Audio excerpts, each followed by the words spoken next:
What's going on, Geminites? GemMint here with today's new comic book day reviews. It's Wednesday, March 3rd, and as always, we're going to go through these books as spoiler-free as possible. Now, I always look at what's coming out, and I send the list to my LCS. Now, this week, when I looked at the Marvel titles, they were looking weak as hell, man. All these King in Black tie-ins, some number ones I wasn't interested in, some stuff I'm not reading.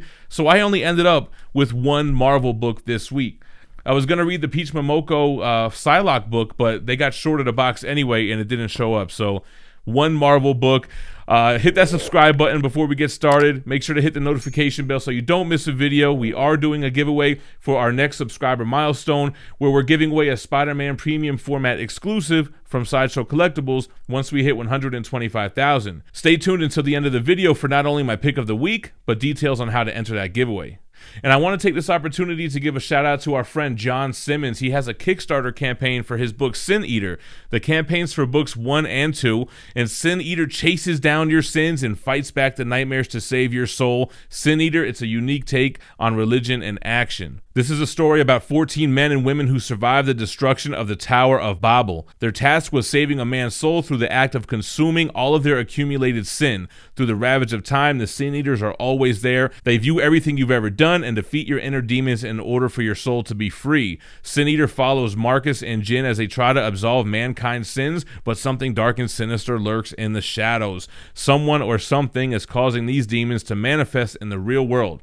Can Marcus and Jin discover who's behind the plot to destroy mankind, or will the world fall into chaos? Book 1 for Sin Eater's already done, and Book 2 is in the works. They have multiple covers, including some safe for work and not safe for work covers as well. Support an indie creator and our friend John by checking out his Kickstarter campaign and back it today.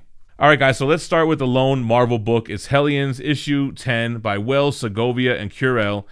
This was actually a pretty good issue. I'm not a huge arcade fan, although I like arcades, but this is basically arcade captured the Hellions, Sinister, Wild Child, Psylocke, all the other Hellions, and he's basically torturing them all. He's torturing Mr. Sinister physically, and he's got the rest of the Hellions being tortured in their mind with these types of dreams and nightmares. I love the banter between Mr. Sinister. He's probably the most well-written mutant in all of the X-Men books right now. I love his dialogue, the interaction between him and Arcade, and it's good artwork, what you would typically expect from any one of these Reign of X titles. So, Hellions 10. Then we're going to jump into DC Comics. We're post-Future State, and we're into the Infinite Frontier. This is Infinite Frontier issue 0, which has a great wraparound cover, and this is a slew of creators. You have Bendis on here, you have Tynion, you have Williamson. This is basically setting up all the new books that are coming out. Where are they in this kind of new DC era? It's kind of like Dark Knight's Death Metal undid everything that Crisis on Infinite Earths did, and to an extent, the New 52. There is now an omniverse again. There are now many, many multiverses, and that's kind of what Infinite Frontier is exploring with these different characters and titles. They're setting up what's going on in Batman, and the overarching story, it takes place right after immortal Wonder Woman. Her sacrifice and her compassion and her love for humankind at the end of Future State leads her into this situation where she's being recruited to be one of the elder supreme gods, up there with the other figures like the original Green Lantern and Spectre, and basically Ghost of Christmas Past, a la A Christmas Carol. They're taking her through everyone's kind of book timeline to see what is the big dark threat that's keeping Diana from wanting to ascend. So that's what this book does, and I really did enjoy it. It's an oversized book. You get a lot of little stories in here.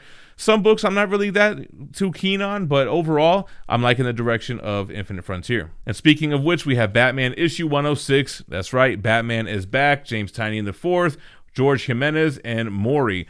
Absolutely love George Jimenez artwork. I think it's incredible, and what they set up in the Infinite Frontier 0 is continuing here. Something happened in Arkham. It looks like a Joker attack, but it's odd that he's attacking so soon after his big attack during Joker War. Everybody in Arkham has been killed with the gas. They are all Jokerized and have the big smile on their face, although no one's laughing, and they're setting up Scarecrow to be the new antagonist in this story. This also does pick up where 105 left off, and you have Batman with the Ghostmaker teaming up, living together, roughing it out in this makeshift Batcave, and I really like their dynamic. So Digging Batman. I'm glad it's back, and I'm down for the ride to see where it's going. Man, then we have The Swamp Thing by Rom V with Perkins and Spicer, issue 1 out of 10. Rom V really channels Alan Moore in his Swamp Thing books. I really like this. It's a new character that seems to be he's being taken over by the Green. It's not the same type of situation what happened with the original Swamp Thing. He's not in like some kind of accident or explosion or death, but he seems like he's almost being possessed by the Green and turning into Swamp Thing. And very Alan Moore style. They give a backstory and set up this new villain, this character who basically became an outcast, purposely leaving society, going out into the desert, and it almost is like he's the avatar of the desert, like Swamp Thing is the avatar of plant life. Love where this is going. Great artwork. Alan Moore vibes. Digging it. All right, then we have Crime Syndicate, issue 1 of 6. This is by Schmidt, McCohen, Hitch, Vines, Olaf, and Sinclair. I didn't think I was going to like this. I'm not like a huge Crime Syndicate fan. Like, I get it. The evil Justice League from Earth 3.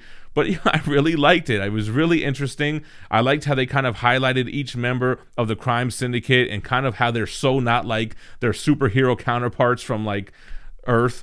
It was interesting. We even got a little backstory on why Clark Kent becomes this evil Ultraman in this Earth 3 universe. So I was definitely digging it. The artwork was very comic booky, but I definitely enjoyed it. Then we have Suicide Squad issue 1. This is by Thompson, Pasica, Ferreira, and Mayalo. I didn't like Suicide Squad during Future State, but I definitely like this book. The team's got Peacemaker, Killer Croc. Actually, I was getting confused with another book we're going to talk about here, but it's definitely got Peacemaker, and we're breaking out one of the Talons out of Arkham, and it seems like this is showing what happened to Arkham, which is leading into the Batman story. So this one's like a little bit of a prelude to that.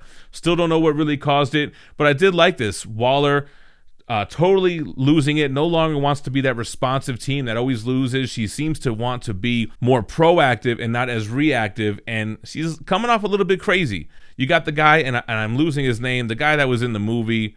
He's like the leader of the team. He's not having it, but Waller is mad with power, and she's able to subdue, what is it, Flage? I can't think of his name, but it was okay. Then we have Sensational Wonder Woman issue 1. This is by Phillips, Hetrick, and Luis.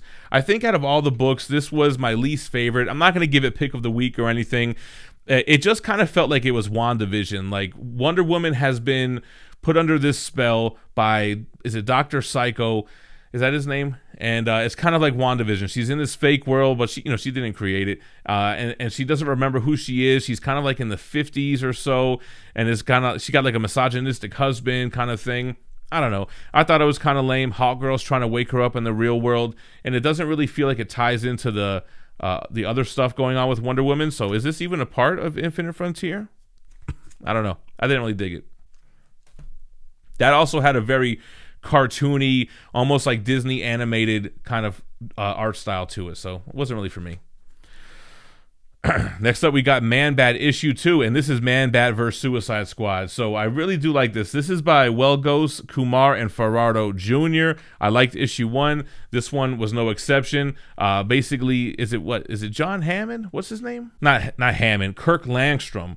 Kirk Langstrom is trying to find a cure for the deafness that he called to all of the innocent people back in issue 1. Suicide Squad has been tasked with hunting him down, so you basically have Deadshot, Killer Croc, Harley Quinn, Boomerang trying to hunt down Man-Bat. They're working for the government, their whole Suicide Squad thing, trying to shave time off their sentence, and Man-Bat trying to do the right thing, but he's kind of got this voice in his head. Like Kirk's got this animalistic primal nature in his head that causes him to fight back. Great artwork on this run. It's a very high detailed style, a lot of cool action in here, and it's a good little series. Then the last physical book, and I got a couple of digital, but we have Firepower issue 9. We're over here to Image Skybound with Kirkman and Samney.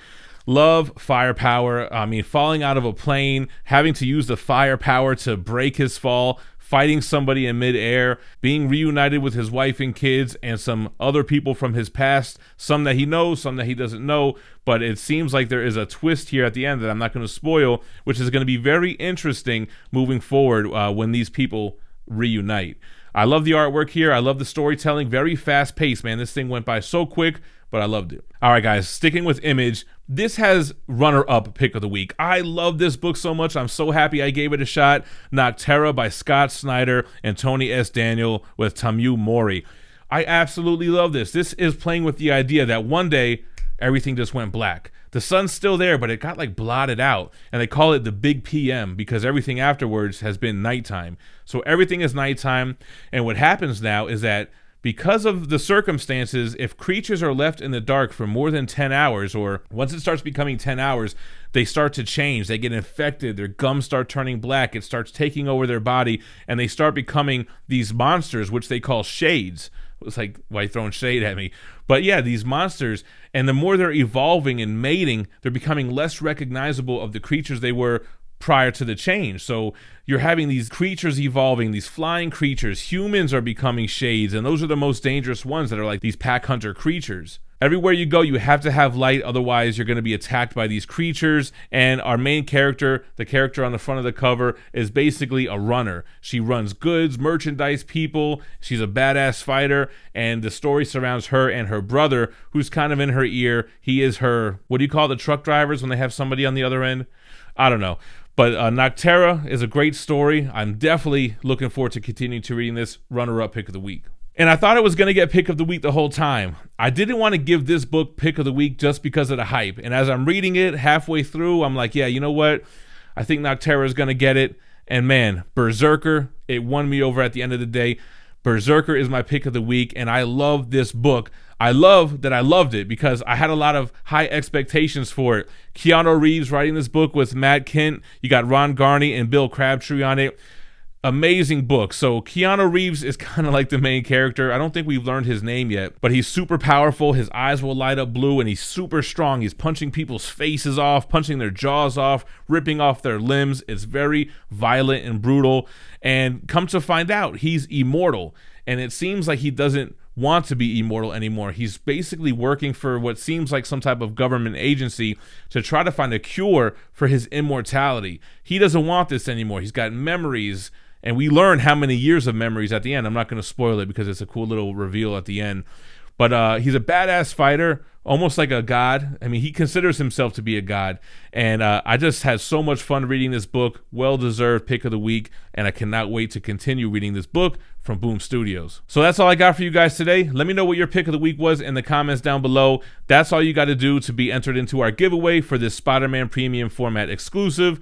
Be subscribed and leave a comment below. Once we hit 125,000 subscribers, I'll pick a random video where I promoted this giveaway and use a random YouTube comment generator to draw a worldwide winner. Also, check out our partners at Street Level Hero for their amazing exclusive variants. They have drops every Tuesday and Thursday, and you can save 10% by using the code GemMint at checkout, and you can use that code every time you shop there. Don't go anywhere. Check out my other new comic book day reviews in the playlist to the right, and stay minty fresh. Peace.